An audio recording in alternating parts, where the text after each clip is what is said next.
Hello friends, जय माताजी, जय श्री कृष्ण। स्वागत है तमारू मारा किचन में। तो फ्रेंड्स, જ્યારે તમને વિચાર આવે કે આજે શું બનાવવું જે એકદમ બેસિક ઇન્ગ્રેડિયન્ટ્સ સાથે એકદમ ટેસ્ટી એવું ફટાફટ બનીને રેડી પણ થઈ જાય અને હોટલના શાકને પણ ટક્કર મારે તેવા આ કેપ્સિકમ અને ડુંગળીના શાકની રેસીપી એકવાર જરૂરથી ટ્રાય કર્યા જેવી છે, જેને તમે એકવાર બનાવી લેશો તો ગમે ત્યારે તમે શાકભાજી ખરીદવા જશો ત્યારે કેપ્સિકમ જરૂરથી લેશો। તો મારી રિક્વેસ્ટ છે કે આખી રેસીપીને સ્કીપ કર્યા વગર જરૂરથી જોજો અને ચેનલમાં નવા છો તો સબસ્ક્રાઇબ પણ જરૂરથી કરી દેજો અને નવા વિડીયો જોવા માટે બેલ આઇકન પ્રેસ કરી દેજો। તો ફ્રેન્ડ્સ, ફટાફટ આવી જાઓ કિચનમાં। તો કેપ્સિકમ અને ડુંગળીનું એકદમ ટેસ્ટી એવું શાક બનાવવા માટે અહીંયા મેં એક મીડિયમ સાઇઝનું કેપ્સિકમ લઈ લીધું છે અને 2 ડુંગળી લઈ લીધી છે। તો પહેલાં આપણે તેને કટ કરી લેશું। તો અહીંયા મેં કેપ્સિકમ અને ડુંગળીને આ રીતે સ્લાઇસમાં કટ કરી લીધા છે।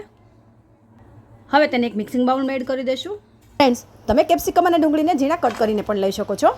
ફ્રેન્ડ્સ, આ શાક બનાવવાની પ્રોસેસ થોડી અલગ છે, તો હવે આપણે તેમાં થોડા બેસિક મસાલા એડ કરીશું। તો પહેલાં 1 ટીસ્પૂન જેટલો ગરમ મસાલા પાવડર એડ કરીશું, અડધી ચમચી જેટલા ચીલી ફ્લેક્સ એડ કરીશું અને અડધી ચમચી જેટલું કશ્મીરી લાલ મરચું પાવડર એડ કરીશું, જેનાથી કલર એકદમ સારો આવે છે અને અડધી ચમચી જેટલું ધાણા જીરું પાવડર એડ કરીશું અને 1 ટીસ્પૂન જેટલી હળદર એડ કરીશું અને હવે અડધી ચમચી કે પછી સ્વાદ પ્રમાણે મીઠું એડ કરીશું।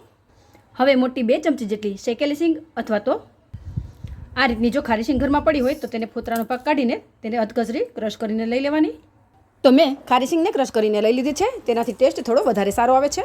એ થોડું અધકચરું જ ક્રશ કરવાનું। હવે મસાલા ડુંગળી અને કેપ્સિકમ સાથે એકદમ સારી રીતે કોટ થઈ જાય એના માટે આપણે થોડું 2 ચમચી જેટલું તેલ એડ કરીશું અને બધી જ વસ્તુને પ્રોપર રીતે મિક્સ કરી લેશું। તો ફ્રેન્ડ્સ, શું તમે આ રીતે ક્યારેય કેપ્સિકમ અને ડુંગળીના શાકની ટ્રાય કરી છે? અને કમેન્ટમાં જરૂરથી જણાવજો અને ના કરી હોય તો આ ટ્રીક ફોલો કરી તમે પણ એકવાર જરૂરથી ટ્રાય કરજો। તો તમે જોઈ શકો છો ફ્રેન્ડ્સ, બધા જ મસાલા કેપ્સિકમ અને ડુંગળી સાથે એકદમ સારી રીતે કોટ થઈ ગયા છે। તો હવે આપણે તેને વઘાર કરી લેશું। તો શાકના વઘાર માટે અહીંયા આપણે એક કડાઈમાં 3 થી 4 ચમચી જેટલું તેલ એડ કરીશું।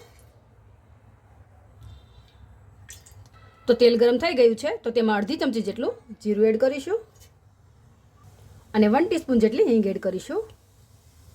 ત્યાર પછી એક મરચાંને આ રીતે ઝીણું કટ કરી લીધું છે તે એડ કરી દઈશું અને ફ્રેન્ડ્સ, અહીંયા મેં 7 થી 8 કળી લસણની લઈને એકદમ ઝીણું કટ કરીને એડ કરી દીધું છે, જેનો વિડીયો સ્કીપ થઈ ગયો છે।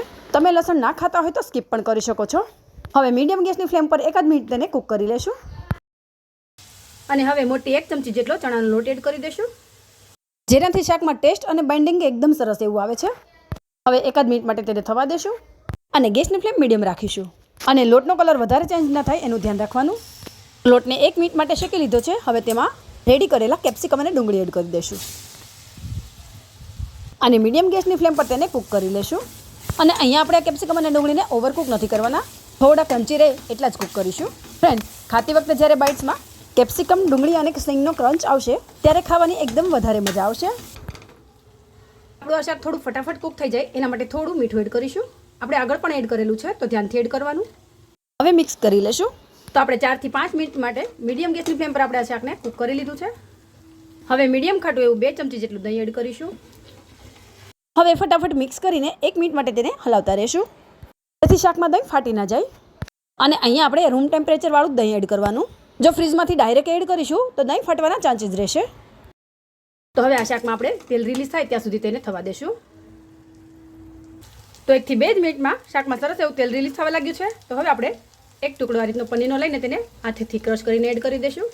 ફ્રેન્ડ્સ, મારા ઘરમાં આ રીતે પનીર વધેલું હતું એટલા માટે હું એડ કરી રહી છું। જો તમારી પાસે ના હોય તો તમે એમનેમ પણ બનાવી શકો છો, પણ હોય તો જરૂરથી એડ કરજો। એકદમ પંજાબી અને ઢાબા સ્ટાઇલ જેવું શાક બનીને રેડી થાય છે। તો હવે 1 થી 2 મિનિટ માટે તેને થવા દેશું।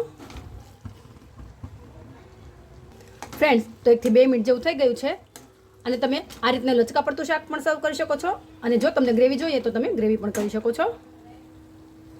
હું આ શાકમાં ગ્રેવી માટે થોડું પાણી એડ કરી રહી છું અને શાકના બધા સ્વાદને બેલેન્સ કરવા માટે 1 ટીસ્પૂન જેટલી ખાંડ એડ કરી રહી છું, જે ટોટલી ઓપ્શનલ છે। તો 1 થી 2 જ મિનિટમાં શાકમાંથી એકદમ સરસ એવું તેલ રિલીઝ થઈ ગયું છે અને શાક પણ રેડી થઈ ગયું છે।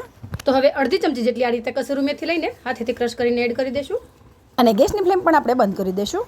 એ થોડા લીલા ધાણા પણ એડ કરી દઈશું અને આ શાકને આપણે નીચે ઉતારીને ગરમા ગરમ સર્વ કરી દઈશું। તો ફ્રેન્ડ્સ, બન્યું છે ને એકદમ જોતા જ ખાવાનું મન થઈ જાય તેવું પંજાબી ઢાબા સ્ટાઇલ। તમે આ શાકને એકવાર બનાવી લેશો તો તમે બહાર ખાવાનું પણ ભૂલી જશો।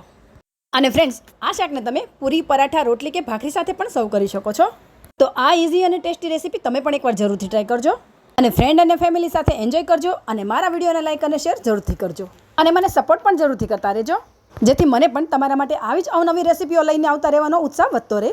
અને તમને આજની આ રેસીપી કેવી લાગી તે પણ મને કમેન્ટમાં જરૂરથી જણાવજો. અને તમે મારા વિડીયો કયા ગામ કે શહેરથી જોઈ રહ્યા છો તે પણ જરૂરથી જણાવજો, જેથી મને પણ ખબર પડે કે મારા વિડીયો ક્યાં સુધી જોવાય છે. અને બેલ આઇકન ઓલ બટન આવે ને તે પ્રેસ કરી દેજો, જેથી નવી રેસીપીના નોટિફિકેશન તમને સૌથી પહેલાં જોવા મળે. તો બાય ફ્રેન્ડ્સ, જય માતાજી, જય શ્રી કૃષ્ણ. ફરી મળીશું નવી રેસીપી સાથે. Thanks for watching my video.